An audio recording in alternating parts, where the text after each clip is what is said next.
श्रीगोविन्दं प्रपद्येऽहं दीनानुग्रहकारकम् वन्दे मुकुन्दमरविन्ददलायताक्षम् कुन्दोन्दुशङ्खदशनं शिशुगोपवेशम् इन्द्रादिदेवगणवन्दितपादपीठम् वृन्दावनालयमहं वसुदेवसूनुम्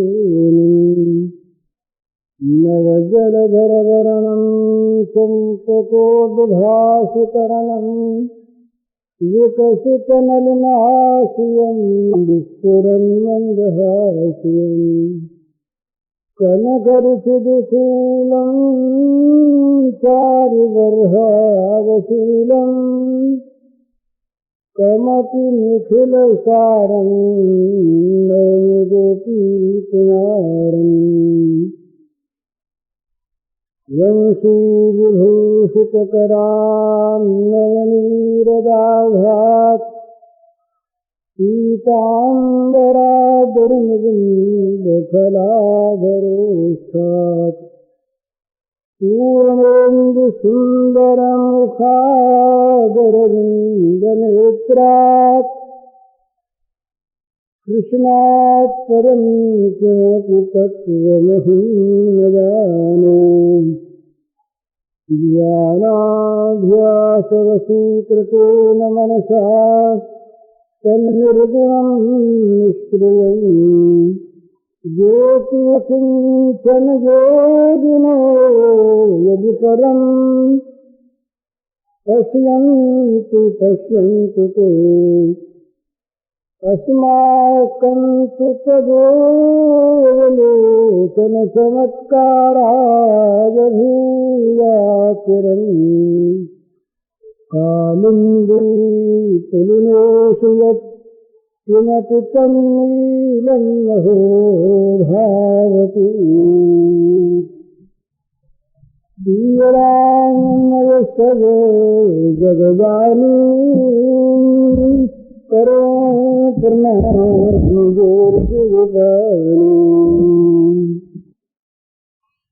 समस्त चराचर विश्व के रूप में अभिव्यक्त भगवान के पावन चरण कमलों में सभक्ति नमस्कार। भगवान के साथ संबंध जोड़ लेना ये साधना का उद्देश्य है। अर्थात भगवान के साथ संबंध जोड़ लेना और भगवान के बिना का जो कुछ है उसके साथ संबंध तोड़ लेना, यही साधना का सार है। इसको चाहे किसी भाषा में हम कहें, ये संबंध जब तक जुड़ेगा नहीं तब तक ये टूटेगा नहीं, और जब तक ये टूटेगा नहीं तब तक वो जुड़ेगा नहीं। ये दोनों का अन्योन्य संबंध है, एक के द्वारा दूसरे की पूर्ति होती है। तो ये संबंध जो भगवान के साथ है ये हमारा है, पर इसको जब हम नए रूप में जोड़ते हैं तो वहाँ उसके कई प्रकार के भेद होते हैं। उनके साथ अभिन्न आत्मा का संबंध जोड़ें, उनको स्वामी मानकर हम दास बने, उनको अपना सखा बनावें, उनको पुत्र बनावें, उनको अपना स्वामी प्रियतम बनावें, कोई भी संबंध भगवान के साथ जोड़ लेना परमावश्यक है। इसमें एक विशेषता होती है कि खास संबंध जोड़ लेने पर, कोई खास संबंध हो जाने पर उसमें सामान्य की अपेक्षा एक विशेषता आ जाती है।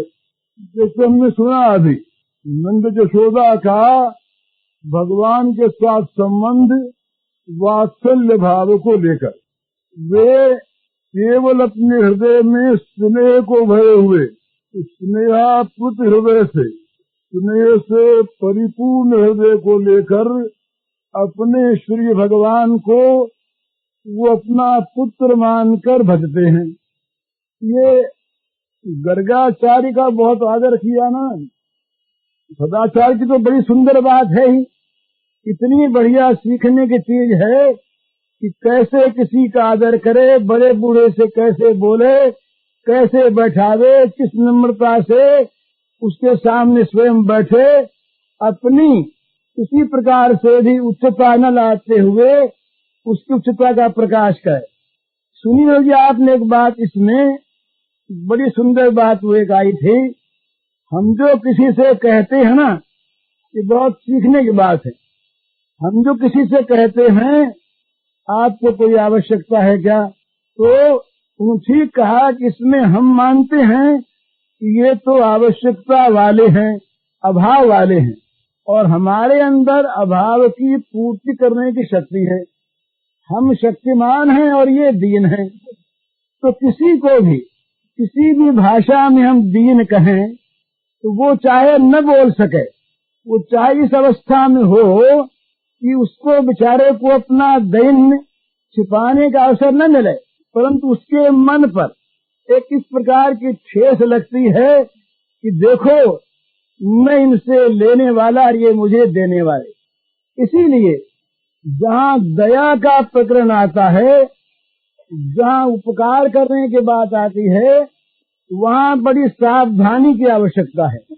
हम जिसको दान करें, हमारे मन में जिसके प्रति दया उपजे, कभी हम इस तरह का वहाँ कोई भाव न दिखावें कि जिससे ये पता लगे कि हमने उसको अपने से नीचा माना है।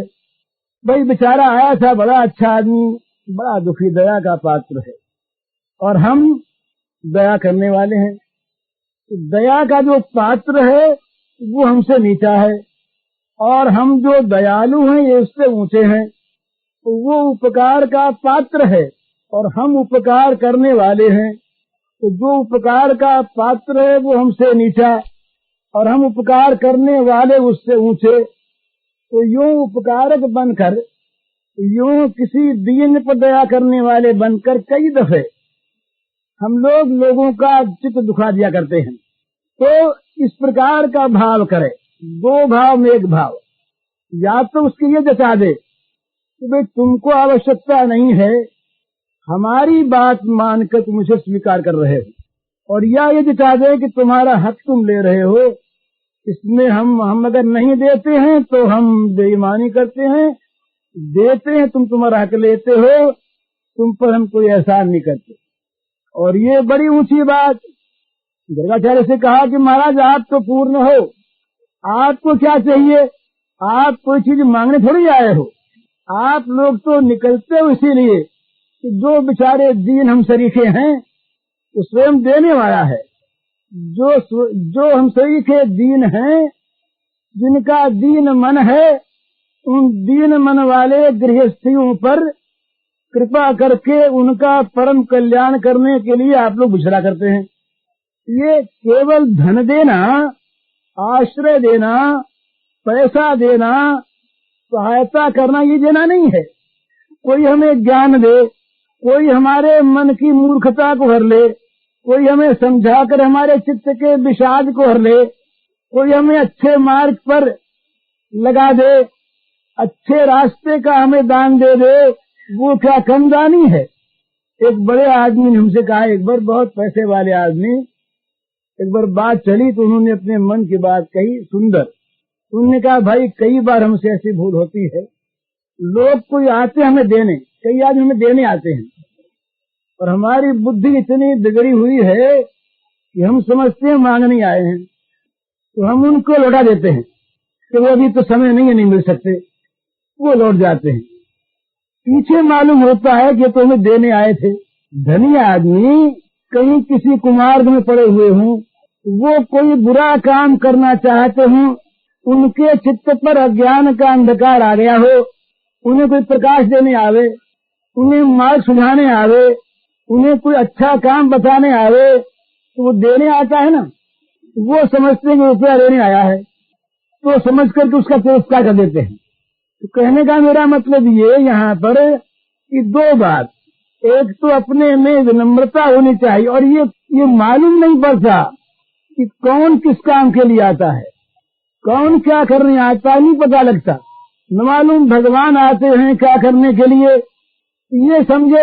सबसे उत्तम बात तो ये है कि ये समझे कि हमारे सामने जो आता है उस रूप में भगवान आते हैं। केवल भगवान मुंह से नहीं कहे, मन से भी भगवान माने, भगवान मानकर विनम्र शब्दों में, मीठे शब्दों में आदर पूर्वक उससे बातचीत करे और जो कुछ अपने पास हो उसके द्वारा उसकी सेवा करे। भगवान न माने तो कम से कम सदाचार और शिष्टाचार की नीति से किसी का भी निरादर न करे, आदर करे। और जब किसी को कुछ दे तो ये समझे कि ये वस्तु इसी की है, माने भगवान की वस्तु भगवान की आज्ञा से भगवान के निमित्त भगवान को दी जा रही है। इस प्रकार का भाव रखे तो कोई अभिमान नहीं होगा, किसी पर एहसान नहीं होगा कि जो आदमी देकर याद रखता है वो भी भूल करता है, जो आदमी देकर गिनाता है, देकर बताता है, वो उससे कुछ कम भूल करता है पर वो भी भूल करता है। और जो आदमी देकर उसे गिनाता है वो भी भूल करता है, और जो आदमी देकर उसका कहीं बदला चाहता है वो तो बड़ी भारी भूल करता है। तो देकर भूल जाए, याद रखे, कहीं याद रहे तो इस रूप में रहे कि भाई भगवान ने बड़ी कृपा की, अपनी चीज को स्वयं लेने का रूप बना करके मेरे सामने आ गए, मुझे अवसर दिया, कृपा माने। उसके द्वारा क्या होगा कि भगवान प्रसन्न होंगे, भगवान की कृपा प्राप्त होगी। जो देकर गिनाता है, जो देकर एहसान करता है और जो देकर बदला चाहता है उसका देना तो मिट जाता है, तो जिसको दिया उसके मन पर भी एक आघात लगता है कि भाई हमने क्यों भगवान ने ऐसा अवसर दिया कि हमें लेना पड़ा, हमें मांगना पड़ा। तो दे के भूल जाए और लेके याद रखे, ये नीति है अच्छे पुरुषों की। तो मैं ये कह रहा था, बीच में दूसरी बात ये आ गई कि वो भगवान से जो संबंध जोड़ ले, नंद बाबा ने, यशोदा ने संबंध जोड़ लिया भगवान से वात्सल्य भाव का। ये भगवान हमारे पुत्र हैं, तो वो सदाचार की दृष्टि से, सद्भावना से, और सबने भगवान देखते थे इस भाव से भी, जो गर्ग का आदर किया तो ठीक ही किया, पर गर्ग के भी जो परम प्रीति दिखाई, उनको देखते ही परम प्रीति उपजी। इसका कारण एक और है, वो कारण है श्री कृष्ण में वात्सल्य भाव। ये बड़े भारी ज्योतिषी हैं, ये बड़े भारी तपस्वी हैं, ये बड़े भारी सिद्ध पुरुष हैं, ये बड़े महापुरुष हैं। तो बड़ा सौभाग्य हुआ ये आकर के हमारे बच्चे को आशीर्वाद दे देंगे। बस नंद बाबा और यशोदा ये जैसे कोई कामी पुरुष, सकामी पुरुष देवता के सामने जाकर के भी, भगवान के सामने जाकर के भी इच्छित वस्तु चाहता है, इसी प्रकार ये नंद बाबा और यशोदा मैया, इन्हें चाहे महात्मा मिले, इन्हें चाहे नारायण मिले, ये इसी बात से प्रसन्न होते हैं कि ये बड़े भारी महात्मा आ गए तो हमारे बच्चे का कल्याण होगा। तो भगवान में थी प्रीति, उन्होंने जैसा कहा, और इनमें परम प्रीति। परम प्रीति का कारण यही है कि वो जो प्रीति पात्र, वो जो वात्सल्य भाजन श्री कृष्ण हैं, उनका इनके द्वारा मंगल होगा। तो निरंतर यही भावना, इसी का नाम अनन्यता है। एक भाव से भगवान का भजन। तो भगवान के साथ कोई संबंध जोड़ ले, तो संबंध हम जो जोड़ेंगे ना, भगवान उसी में तैयार है। कोई संबंध भी भगवान के लिए छोटा नहीं, कोई संबंध भी भगवान के लिए बड़ा नहीं। यूं तो भगवान सबके आत्मा है ही, सब में निरंतर रहने वाले हैं ही, हम सब उन्हीं में हैं ही, ये सारी बातें ठीक है। पर जब कोई भक्त भगवान के साथ किसी विशेष संबंध को जोड़ता है, ये भगवान मेरे पिता हैं, ये भगवान मेरे पुत्र हैं, ये भगवान मेरे मित्र हैं, ये भगवान मेरे पति हैं, इन संबंधों में एक विशेषता आती है और उसी संबंध से भगवान अपने को संबंधित मानकर उसी प्रकार का उसके साथ व्यवहार करते हैं। और ये जो व्यवहार होता है लीला भूमि में भगवान का, ये बड़ा मधुर होता है। जो भगवान की दिव्य भूमि है, दिव्य लोक हैं, वहाँ तो भगवान का नित्य धाम जो है उसमें तो भगवान नित्य रहते ही हैं, पर वहाँ पर ये लीला भूमि का ये संबंधों का जो एक सुख है ये वहाँ नहीं है। तो भगवान में सुख की अभिलाषा नहीं है। जो नित्य सुख रूप हैं, जो नित्य आनंद रूप हैं, जिनमें कभी किसी प्रकार की अभाव की वृत्ति नहीं है, वृत्ति करने वाला वो मन ही नहीं है, वो किस बात का अभाव समझें और कब समझें। परंतु ये भगवान में भगवान का स्वभाव है, इनका अपना भाव। योग भगवान के रूप की व्याख्या कोई कर नहीं सकता, और कहे तो ये कह दे भले ही है भी ठीक कि भगवान सबसे परे हैं। भगवान सब कुछ है और भगवान सबसे परे हैं, सर्वात्मक हैं और सर्वातीत हैं, पर दोनों में ही सर्व आ जाता है। सबसे परे भी हैं और सबके अंदर भी हैं, सब कुछ वो हैं और सबसे परे वो हैं। तो ये सब क्या है? तो सब भी वही हैं। तो इन सब में ही भगवान का एक हम निर्देश कर देते हैं। तो भगवान निर्देश से परे हैं, ये भी निर्देश है। अगर हम भगवान से कहें कि भगवान निर्देश से परे निर्देश है, तो ये निर्देशिता भी एक निर्देश है, इसलिए भगवान के लिए कुछ कहना बनता नहीं। लेकिन भगवान कहना नहीं बनता ऐसे होकर के भी जहाँ जो कुछ कहना बनता है वो सारा कहना भगवान नहीं बनता है।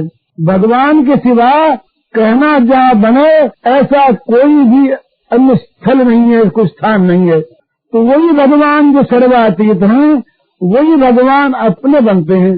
किनके अपने बनते हैं? जो अपना बनाना चाहते हैं। बल्कि जहाँ ये अपनेपन का, जिसमें प्रेम का भाव है, वहाँ उस प्रेम राज्य में भगवान का स्वरूप उस प्रेम के अनुरूप है। तो वहाँ कहते हैं, एक बड़ी सुंदर वैष्णव की व्याख्या है, वो कहते हैं कि भाई ये राधा जी क्या हैं, राधा जी क्या हैं। तो बड़ी सुंदर बात है, बड़ा जरा ध्यान से इसको समझना चाहिए। राधा क्या है? तो ये बताया कि भगवान के एक दिन मन में आई, एक दिन भगवान के मन में आई। ये भगवान सर्वांतर्यामी है, सब कुछ है, वो चीज अलग। उनके मन में आई कि मेरा कोई अनन्य प्रेमी जब मुझे भजता है और वो जब मेरे मन की करता है, तो मेरे मन की करते समय उसको जो आनंद मिलता है वो किस जाति का है? माने भगवान को अपने आनंद स्वरूप का तो पूरा ज्ञान है, और उस प्रेमी भक्त के हृदय में, जिस प्रेमी भक्त ने अपना मन संपूर्णतया भगवान के अर्पित कर दिया और जो निरंतर भगवान के मन की करता है, वो भगवान के मन की करते समय उस प्रेमी को जो आनंद मिलता है वो आनंद कैसा है? अब वो बताने से तो मालूम होता नहीं। वो आनंद किस प्रकार का है? उस आनंद की अनुभूति करने की इच्छा भगवान को हुई। तो कैसे अनुभूति है? तो भगवान ने स्वयं अपने में से ही एक प्रेमी का रूप प्रकट किया। उस रूप का नाम हुआ राधा। समझे? उस रूप का नाम हुआ राधा। अब राधा को कैसा बनाया भगवान ने कि जिसके पास अपना मन नहीं, तो राधा आप बने, राधा आप बन के राधा को अपना मन दिया। गोपी भाव क्या है? ये जब ठीक ध्यान में देंगे तो समझ में आएगा थोड़ा बहुत। अपना मन दिया, अपने मन का अर्थ क्या? कि भगवान के जो मन में आवे वो मन में उसके आवे। तो भगवान अमरनाथ है। तो जब प्रेमी के रूप में प्रकट हुए और जब प्रेमी बनने का स्वयं भगवान ने संकल्प किया तो मन वाले बन गए। तो यहाँ भगवान मन वाले हैं, अमना नहीं है। तो मन वाले भगवान उस प्रेमी के हृदय के आनंद को देखना चाहते हैं। और प्रेमी का हृदय क्या है? प्रेमी का मन क्या है? प्रेमी का मन है भगवान का मन। तो भगवान क्या करते हैं? भगवान मन में करते हैं कि इस समय ये प्रेमी और जरा मुझको डांटे। दो भाव से पूजा है इस प्रेम मार्ग में। एक का नाम है वाम, एक का नाम है दक्षिण। एक में पूजा है, उपासना है, भक्ति है, मनाना है, खुशामद है, परिचर्या सब है। और एक में डांटना है, रूठना है, मान करना है, अलग रहना है, अलग कर देना है, निकाल देना है, दरवाजा बंद कर देना है। ये कहने सुनने में, देखने में, समझ में आने वाली बात कम है, क्योंकि हमारी दृष्टि लौकिकता पर है ना, हमारी आंख तो ये लौकिक विषयों पर है। तो पहले हम बांध की बात कुछ कहते हैं। श्री कृष्ण के मन में आया कि ये जब राधिका रूठती है और रूठना चाहती नहीं, रूठती मन से नहीं है, रूठने पर राधा रूठ है। ध्यान सुनिएगा जरा अंदर प्रवेश करके, राधा रूठ है और उसके उठने पर श्री कृष्ण उनको मनाना चाहें, और उस समय राधा के मन में क्या आनंद है और उस आनंद की उपलब्धि श्री कृष्ण को कैसे है। तो अपने मन का संकल्प रूठ है, वो संकल्प गया उनके मन में, वहाँ क्रिया हुई, उस क्रिया से इनको आनंद हुआ और इनके आनंद से उनको आनंद हुआ, उठना बंद हो गया। माने तो और ये जो श्री राधा हैं, इन्हीं राधा की अनंत अनंत शाखाएं, अनंत अनंत लहरियां श्री गोपिकाएं हैं। तो श्री राधा माधव का जो सुख है वही श्री गोपांगनाओं का सुख है। तो राधा माधव के सुख को संपन्न करने की सामग्री जुटाना, राधा माधव के सुख को वो ठीक ठीक प्राप्त दोनों कर सके, इसका आयोजन करना, उसी में प्रसन्न रहना, ये गोपांगनाओं का जीवन है।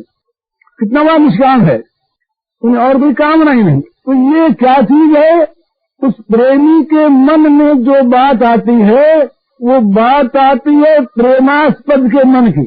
तो प्रेमास्पद के मन की बात जब प्रेमी के मन में आती है, उसे जब वो करता है तो ये नहीं सोचता, ये उसकी ध्यान में नहीं आती कि मैं क्या कर रहा हूँ। दृष्टि रहती उसकी ठीक इस बात पर कि मेरी इस क्रिया से उसको सुख मिलता है नहीं, काम तो करता स्वयं, और उसकी आंख लगी है उस प्रेमास्पद के मुख पर, अपने पर नहीं। मुझे क्या सुख मिला इससे ये नहीं देखता, सुख मिलता है उस प्रेमास्पद को। तो जब उसको सुख मिला तो वो सुख इसके पास आ गया, तो सुखे सुखे तुम। तो ये बात ध्यान में आई होगी कि भगवान के मन की बात करता है प्रेमी, प्रेमास्पद के मन की बात करता है प्रेमी, क्योंकि प्रेमी के मन में अपने मन की बात नहीं है।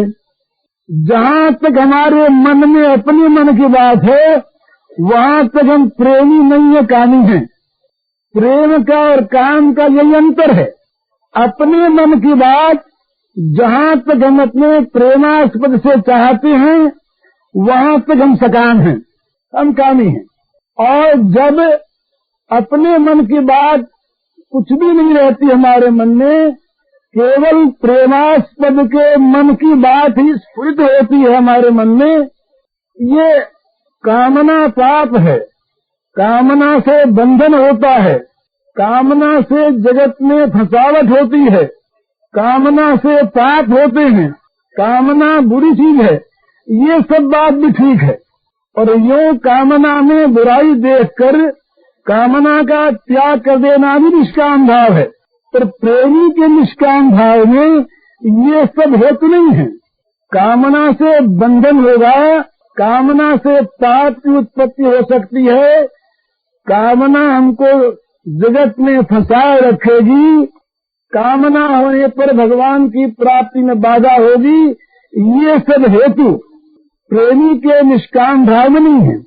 प्रेमी का जो निष्काम भाव, उसका तो अर्थ यही है कि वो केवल प्रेमास्पद के मन की करना चाहता है, क्योंकि प्रेमास्पद के मन की करने में से सुख है। वो नाम ही जानता जिसका नाम निष्काम है। वो निष्काम सकाम के झगड़े में नहीं पड़ना चाहता, उसे निष्काम सकाम का पता नहीं है। वो तो निरंतर देखता है दो चीज को, प्रेमास्पद का मन और प्रेमास्पद की प्रसन्नता। बस उसके मन में जो हो वो करता है, और वो काम ठीक बना के नहीं, इसकी कसौटी क्या है? प्रेमास्पद की प्रसन्नता, प्रेमास्पद के मन का काम करना और उस काम की सफलता का अंदाज लगाना प्रेमास्पद की प्रसन्नता को देखकर। और जहाँ प्रेमास्पद को प्रसन्न देखा तो सारी प्रसन्नता उसमें आ गई। तब सुखे सुखे तुम। तो ये जो भाव है इसी का नाम गोपी भाव है। जिस भाव में अपने सुख की, अपने जीवन से भी कोई आशा नहीं है, माने अपना जीवन भी अपने लिए नहीं है, अपना जीवन का कार्य भी अपने लिए नहीं है।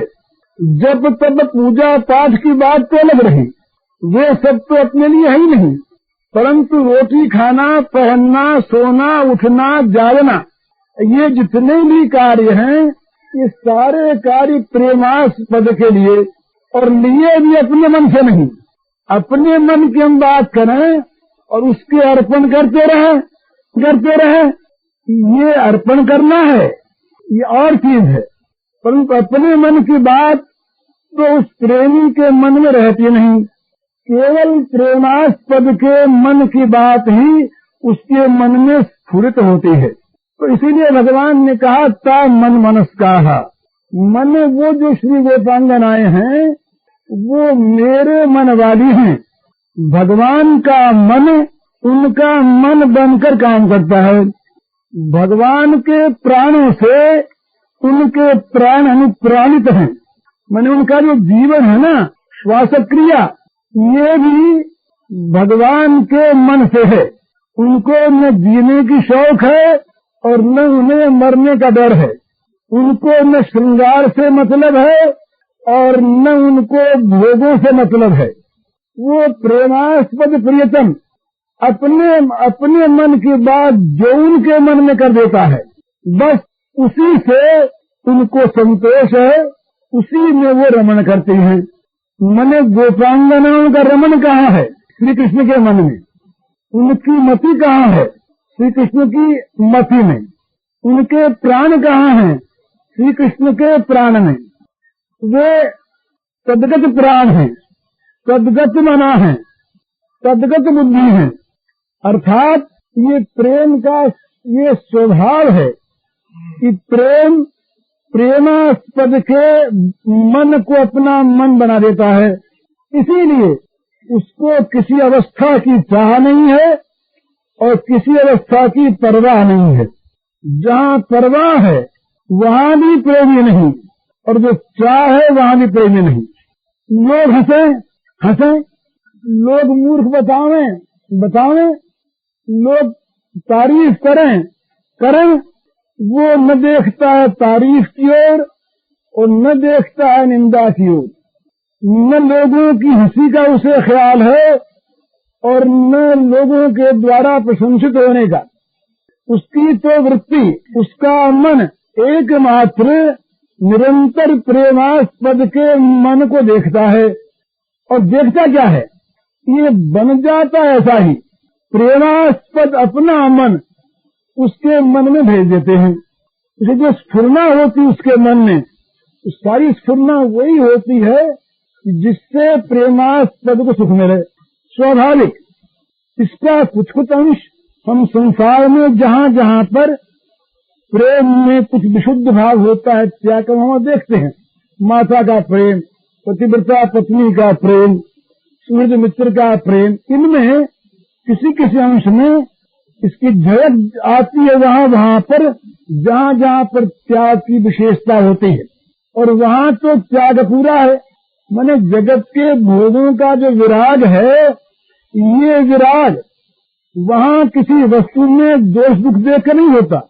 ये जो विराग है ये उनके चित्त का स्वाभाविक स्वरूप है। ये तो भूमि है, इस भूमि पर भगवान खेलते हैं, पर ये भौतिक विराग ही उनके जीवन का स्वरूप नहीं है। उनके जीवन का स्वरूप तो है वो सर्वथा और सर्वदा प्रेमास्पद की अनुकूलता। बस कहीं प्रेमास्पद ये देख ले, ये कह दे, ये मान ले कि भाई तुमको थोड़ा भोग भूमि में भी आना है, तो भोग भूमि में आ सकती नहीं, पर भोग भूमि में आने से इनकार नहीं। ये नंद जशोदा ये भोग भूमि में आए। पहले इनको बड़ा त्याग वैराग्य था घर से, और जब ये वात्सल्य भाव को प्राप्त श्री कृष्ण घर में आ गए तो दूध की भी संभाल, दही की भी संभाल, गैयों की भी संभाल। क्यों? उनको भी पिलाना है, उनकी सेवा करना है, उनकी सेवा के लिए, उनके मन के लिए। यदि कहीं आवश्यक हो भोग भूमि में आना तो भोग भूमि में आकर के भी वो रहते भोग भूमि में नहीं है। भगवान ने आज्ञा दी भरत को कि तुम वन में नहीं रह सकते, तुम नहीं रहोगे अरण्य में, अरण्य में हम रहेंगे, तुम रहोगे नगर में, तुम भोग भूमि में रहोगे। तो भोग भूमि तुमने तो वो रहे, पर क्यों रहे? राम को सुखी करने के लिए, राम की आज्ञा का पालन करने के लिए राम की चरण पादुकाओं को ले गए और उनकी आज्ञा से काम करने लगे। किया क्या? राजकाज। माला नहीं फेरी बैठ करके, माला तो उनका जीवन था, निरंतर राम नाम उनसे मुंह से निकलता था, पर राम का काम जो था, राज का काम, वो सारा करते। भोग भूमि में रहे, पर रहे ऊपर मंडराते हुए। गोसाई जी महाराज ने बड़ा सुंदर एक अर्धाली के आगे अंश में कह दिया, भरत कैसे रहे अवध में? सुखा चंचरीक दिन चंपक बागा। रहे तो बगीचे में, ये नहीं कि किसी जंगल में जाकर रह गए हों, सुगंधी वाले बगीचे में, बड़े सुंदर सुंदर सोने के रंग के, जहाँ पीले पीले फूल खिले हुए लाखों, उस बगीचे में राम के राज्य का सौंदर्य, अवधपुरी की सुंदरता, अवधपुरी के सारे भोग वहाँ वर्तमान थे।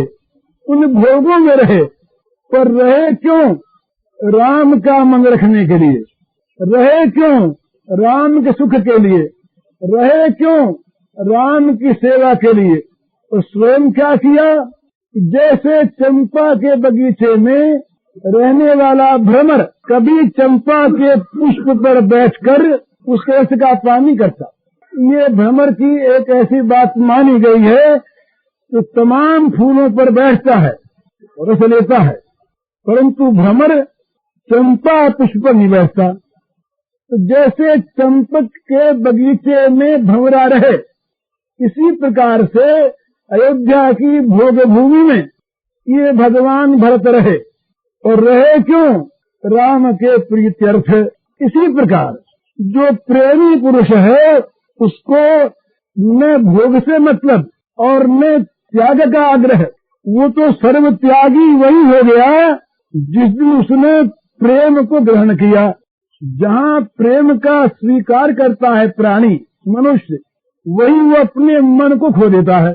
जिसका मन खोया ही गया, जिसका मन प्रेमास्पद के हाथों में न चला गया, वो प्रेमी है ही नहीं। वो तो अपने आप को प्रेमी नाचता है, आनंदित होता है, हर्षोत्फुल्ल होता है, पर नाचता कहाँ है? वो सारे अपने को जलाकर उसके राख की ढेरी पर नाचता है। अपने को रखकर, अपनी अलग रक्षा करके प्रेमी कभी भी पसंद नहीं होता।